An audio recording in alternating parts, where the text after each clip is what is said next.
राधे कृष्ण गोपाला भज राधे कृष्ण गोपाला भजो राधे कृष्ण गोपाला भज राधे कृष्ण गोपाला। जय श्री राधे। जय श्री एक स्थल पुराण है, उसमें बड़ी विचित्र घटना है और विभीषण जी के नाम सबने सुना है। ये भगवान राम से रंगनाथ जी को मांग के ले चले थे लंका में। ये भगवान के पुरखों के सेव्य ठाकुर थे और ये रंगनाथ जी भगवान ये कहा कि हमारे इक्ष्वाकु कुल के देवता हैं विभीषण, हम तुम्हें बहुत प्यार करते हैं इसलिए हम इनको दे रहे हैं। एक शर्त है कि रास्ते में इनको कहीं रखना नहीं, सीधे लंका ले जाना। रंगनाथ भगवान, ये इनकी बड़ी लंबी कथा है। इन्होंने इस सृष्टि की आदि से ही थे और पीछे इक्ष्वाकु वंश के देवता बोले गए, विभीषण इनको लेकर के चले। कावेरी नदी है दक्षिण भारत में, कावेरी के किनारे चंद्र पुष्करणी क्षेत्र में जब विभीषण जी जा रहे थे आकाश मार्ग से, तो उनको लघु शंका लगी। जब भगवान की इच्छा होती है और वो विमान वहां उन्होंने ठाकुर जी का विमान रख दिया और जब वो उसको उठाने लग गए नहीं उठा। रंगनाथ जी की इच्छा नहीं थी भारतवर्ष छोड़ने की। उन्होंने विभीषण जी से कहा कि मैं यहीं रहूंगा, तुम दर्शन कर जाया करो हमारे। विभीषण जी नित्य आते थे वहां लंका से आकाश मार्ग से और फिर यहां समुद्र पार करके रथ पर चढ़ करके और रंग जी में दर्शन करते थे, पूजा करते थे। एक दिन ऐसा हुआ कि पूजा करने आ रहे थे रथ पर चढ़ करके, तो रथ आ रहा था, आरती की देर हो रही थी, रथ को वेग से चलाया गया। एक विप्र घोष नाम का गांव पड़ा था। एक बूढ़ा ब्राह्मण लठिया लेकर के रास्ते में आ रहा था। रथ इतने वेग से आ रहा तो हट नहीं पाया। जैसे आप समझो बहुत तेज गाड़ियां चलती हैं आजकल, कोई डीलक्स कोई कुछ, तो अचानक मोड़ पर बहुत से लोग मर जाते हैं, हट नहीं पाते हैं, एक क्षण में आ जाती है गाड़ी। एक वृद्ध ब्राह्मण वो हट नहीं पाया, इनके रथ के नीचे कुचल गया और मर गया, विभीषण जी के रथ के नीचे। जब ब्राह्मण कुचल गया तो रथ रोका उन्होंने, बोले ये तो बड़ा अनर्थ हुआ, ये तो बहुत गलत बात हुई, हत्या हो गई, ब्रह्म हत्या हो गई।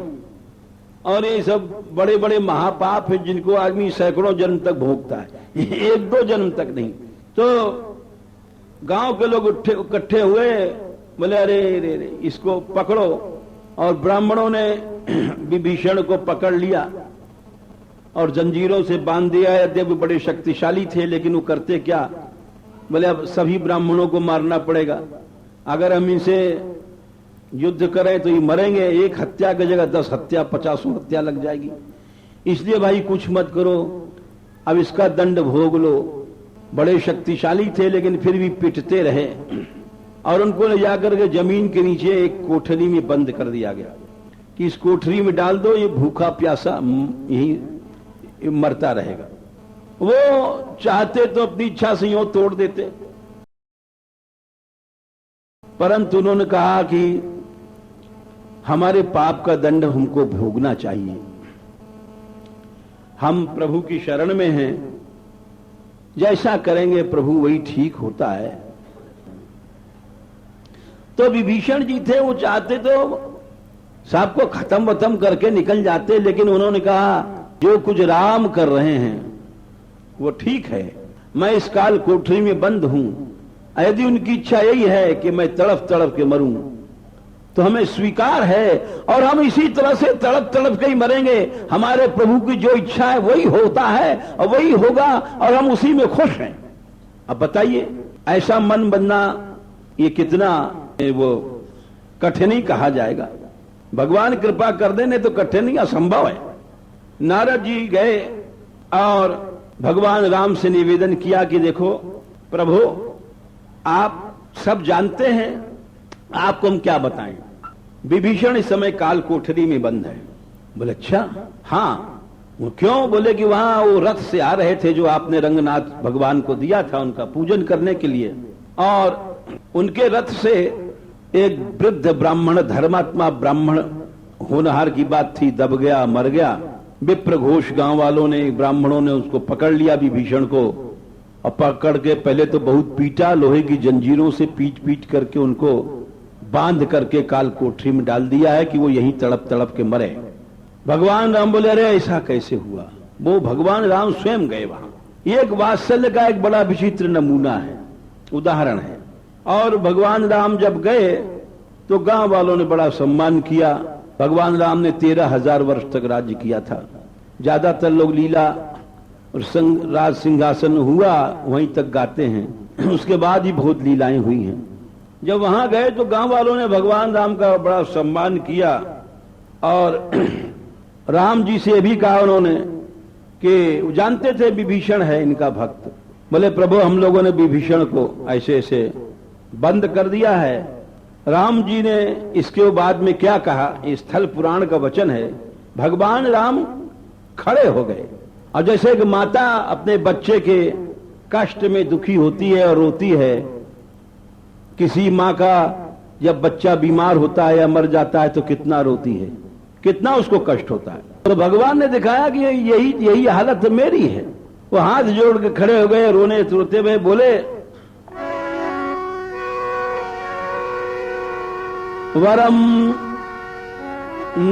ममैव मरणम मद भक्तो हन्यते कथम राज्यम आयुर मया दत्तम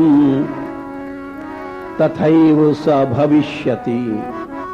ममैव मरणम मद भक्तो हन्यते कथम। भगवान राम बोले आप मृत्यु दंड देना चाहते हो तो हमको दंड दे दो। भगवान राम मरने को तैयार हो गए। 13,000 वर्ष राज करना है, वो सब नियम तोड़ दिया। भगवान अपने भक्त के लिए सब नियम तोड़ देते हैं।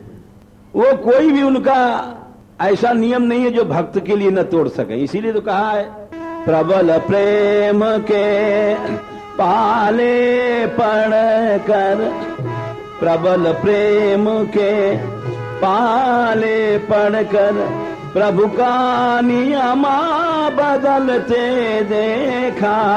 प्रबल प्रेम के पाले पड़ कर प्रभु का नियम बदलते देखा।